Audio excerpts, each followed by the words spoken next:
मैं दिल्ली के मुख्यमंत्री अरविंद केजरीवाल के विधानसभा क्षेत्र नई दिल्ली में लोगों की राय जानने के लिए इधर उधर आ जा रहा था, तभी बीच में खबर आई कि आज ही अरविंद केजरीवाल ने ऑटो वालों के, दिल्ली के ऑटो वालों के लिए कुछ गारंटियों का ऐलान किया है, जिसमें ये कि 10 लाख रुपए का इंश्योरेंस सरकार आने के बाद, 1 लाख रुपए बेटी की शादी में सरकार देगी और 2,500 रुपए वर्दी के मिलेंगे उनको 2 बार साल में, और उनके बच्चों का खर्चा, कोचिंग का खर्चा सरकार उठाएगी। सरदार जी, आप ऑटो चलाते हो? जी हाँ, ऑटो चलाते हैं जी। क्या नाम है आपका? गजेंद्र सिंह। आपको केजरीवाल की ये गारंटी का पता चला? नहीं, पता नहीं चला, अभी न्यूज़ घर पे आके देखेंगे। बल्कि आपने बताया तो आप झूठ थोड़ी बोल रहे हो, जो दी गारंटी होगी तो आप बता रहे हो। हाँ, अरे हम झूठ क्यों बोलेंगे? हाँ, वो उन्होंने योजना ऑटो, तो ये आपको लग रहा है चुनाव से 2 महीना पहले ऑटो वालों की याद आई? नहीं, ऐसा तो कुछ नहीं। ऑटो वालों के लिए बहुत कुछ किया है उन्होंने, केजरीवाल जी ने। केजरीवाल ने जो कहा, केजरीवाल ने जो कहा है वो किया है। इतना मैं जानता हूँ, केजरीवाल ने जो कहा है वो किया है, बस। जो भी वो कहते हैं करते हैं वो। ऑटो वालों को देर हो सकती है, दबेर हो सकती है, क्या नहीं किया उन्होंने। किसी ऑटो वाले ने सबके लिए किया उन्होंने। एक बत्ती का मसला था जो है, अब 24 घंटे बत्ती रहती है दिल्ली के अंदर, आपको पता होगा। दूसरी बात यह है कि बिजली का बिल जो है हमारा सिर्फ गर्मी के अंदर ही आता है जब एसी चलते हैं। ये बहुत बड़ी राहत है। कांग्रेस के टाइम में 10-10 हज़ार रुपये बिल हमने अपने आंसू से भरे हैं। जब 10 हज़ार रुपये जाते हैं ना, ऑटो वाले काम करता 10 हज़ार रुपये जब महीने के निकलते हैं तो हमें पता लगता है बिजली का बिल कैसे जा रहा है। लेकिन हमें 3 महीने बिल देना पड़ता है, वो भी 2-2.5 हज़ार रुपये। पानी हमारा फ्री चलता है, फ्री आता है। बीच में तो कह रहे थे ऑटो वाले बहुत नाराज हैं, वो क्या आरटीओ ऑफिस में बड़ा लफड़ा चल रहा था, कुछ परमिट का बढ़ा दिया था, कुछ फीस बढ़ा दिया। नहीं, ऐसा तो कुछ नहीं है, होता रहता है। ये छोटे मोटे वहाँ जो बुराड़ी के अंदर जो काम करते हैं लोग, वो कर देते हैं थोड़ा बहुत। बाकी ऐसा कुछ मसला है नहीं ऑटो वालों का। बाकी ठीक है जो भी है।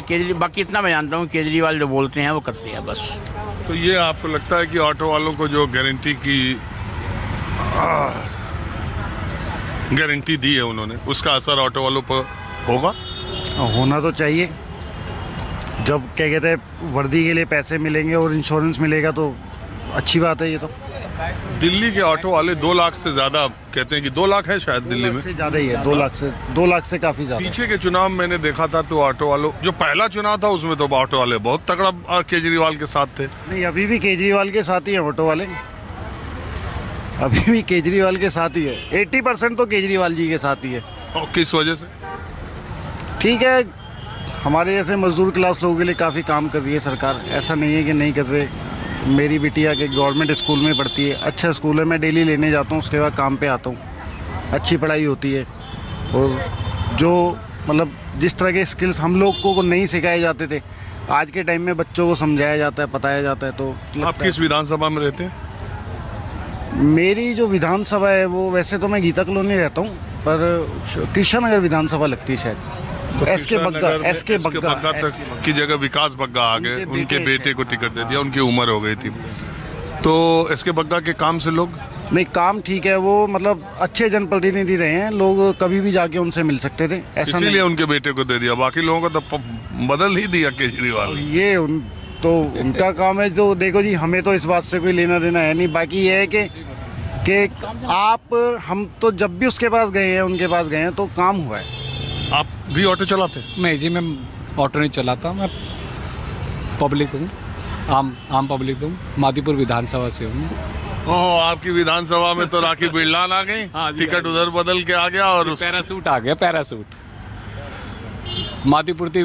मादीपुर जनता नहीं चाहती पैरासूट, तो मादीपुर जनता चाहती है वहीं का क्षेत्र था, तो वहीं का जो विधायक था उसका टिकट तो बदल, उनका तो कट गया। वो तो कट गया, वो तो काम नहीं करता था जी, वो उसने काम ही नहीं करा कुछ भी। ओवरफ्लो सीवर रहते हैं, कुछ भी काम नहीं करा। पार्क सड़े पड़े हैं, नालियाँ नहीं है, कुछ भी नहीं, पार्क सड़े पड़े हैं, कुछ भी नहीं करा उसने। तो आपको क्या लगता है, केजरीवाल की सरकार आने की उम्मीद है? नहीं, केजरीवाल की तो मुश्किल है। मैं तो चाहता हूँ कि कांग्रेस आनी चाहिए, कांग्रेस पार्टी आनी चाहिए इस बार, राहुल गांधी की तरफ से आनी चाहिए। बाकी एक बात और कि अगर सरकार, दिल्ली गवर्नमेंट अगर बैटरी रिक्शे पे थोड़ी लगाम लगाए तो बहुत अच्छी बात है। जिस हिसाब से बैटरी रिक्शा सड़कों पे दौड़ रहा है ना, उल्टा सीधा दाएं बाएं, उससे कहानी कुछ तो डामाडोली है। आप लोगों का काम भी वो सब काम में भी डिस्टरबेंस हो रहा है, ऐसा नहीं इसीलिए कह ही रहे हो। चलता हूँ अब मैं थोड़ा दूसरी तरफ।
देखिए एक से एक कलाकार आपको कनॉट प्लेस में मिलेंगे। यहाँ पे बैठ के बांसुरी बजा रहे थे तो मैंने सोचा देखिए कितना तन्मयता से मैंने सोचा आपको भी दिखाता हूँ। और अब मैं जरा कुछ लोगों से जो आप चर्चा करता हूँ। 1 मिनट रुकिए, अभी तो बांसुरी सुन रहे थे हमारे। वो सुन रहे थे, बोलो मैं अभी आना नहीं चाह रहा टीवी में। क्यों? वो थोड़ा घर वाले ऐतराज कर, घर वाले ऐतराज कर। आपके क्या कहते हैं? बस कोई ऐसी बात है, ऐसे ही चल रहा है थोड़ा। नहीं तो मैं तो आपका बहुत फ्रेंड हूँ, आपके 2-3 प्रोग्राम में हुआ भी शामिल। अच्छा, वो बोलते आप हमारे प्रोग्राम में वो बोलते कहते हैं भाई, जैसे हमें काम चाहे तो वो कहते हैं तुम टीवी पे ज्यादा वो बोलते हो, आते रहते, तुम्हें ये काम तो देखते नहीं है। ऐसा तो नहीं किसी पार्टी के बारे में बोल देते नहीं, तो? ऐसे अच्छा, वो कहते हैं जाते हो कनॉट प्लेस और वहाँ टीवी पे आने लगते हो, घूमते हो। हाँ, घूमते हो थोड़ा। तो आप उनको बोला करो मैं तो चलते फिरते किसी का पूछता थोड़ी नहीं हूँ। तो आप कहाँ रहते हैं? दिल्ली में? मैं दिल्ली में कन्हैया नगर मेट्रो स्टेशन। क्या दिल्ली का माहौल चल रहा है इस समय, चुनाव का जो चल रहा है? देखो माहौल तो चल ही रहा है, आने वाला टाइम ही बताएगा क्या माहौल चलता है। इसका अभी तो देखो दोनों में फाइट ही लग रही है आज। ये केजरीवाल जो अभी गारंटी बता रहे हैं, इसका कुछ असर आ रहा है? नहीं, असर तो है पर देखो वो वाली पहले वाली बात तो नहीं रहेगी, फर्क नजर है। तो किसका उभार देख रहे हैं? बीजेपी का, अभी बाहर कांग्रेस किसी का भी नहीं है। का? बीजेपी कांग्रेस किसी की टक्कर? नहीं, अभी किसी की टक्कर नहीं है। अभी है ना, किसी की टक्कर नहीं है। हाय हाय, रुकिए। आपका रंग पहले से साफ हो गया। हाँ, आपका रंग पहले से साफ हो गया। गोरा हो गया मैं। नमस्कार। आप पता है ना, आपने इलायची खाई थी। बताइए। अरे हाँ जी, हाँ जी। नहीं ये थोड़ा ऑफ द रिकॉर्ड, ये आमोद राय मेरे रिलेटिव हैं। अच्छा, तो उससे क्या फर्क पड़ता है? नहीं ऐसे मतलब मैं 1-2 बार हम लोग मिले हैं, 1-2 बार। अमितेश कोई है। बात नहीं, अभी आप बताइए कहाँ रहते हैं? मैं नोएडा एक्सटेंशन में रहता हूँ। ओहो, आप तो नोएडा वाले हो गए, लेकिन दिल्ली में आना जाना है? जी हाँ, है बिल्कुल। दिल्ली में कुछ समाचार समझ में आ रहा है? चुनाव जो नजदीक आया कुछ? और पहले इंडिया गठबंधन को अपना एक स्टैंड क्लियर करना पड़ेगा, तब हो सकता है कि कुछ ठीक है। इंडिया गठबंधन यहाँ कहाँ है? तो केजरीवाल नहीं है है, बस। मतलब कुछ नहीं है, लेकिन बाकी भी तो है, स्टेक होल्डर हैं। कांग्रेस है, बाकी छोटी छोटी पार्टियां भी है जो। कोई नहीं, आपको लगता है केजरीवाल 1-2 सीट भी कांग्रेस को छोड़ेंगे? नहीं छोड़ेंगे तो मतलब अगर ये इकट्ठे रहेंगे तो कुछ सेंटिमेंटल इफेक्ट इसका हो सकता है। सेंटिमेंटल इफेक्ट 1-2% आगे पीछे हो जाए। शरद पवार और अरविंद केजरीवाल में मीटिंग भी होनी है। लेकिन मुझे नहीं लगता है कुछ ठोस इससे निकल पाएगा। हाँ? कुछ ठोस इससे निकल पाएगा। तो आपको लगता है केजरीवाल के जाने का टाइम दिखाई दे रहा है या आने का? फिर लोग तो ऐसा कह रहे हैं। क्या मतलब हो गया, बस he has delivered his best. अब इससे आगे कुछ हो नहीं सकता। चलिए ठीक है, अब मैं थोड़ा दूसरी तरफ चलता हूँ।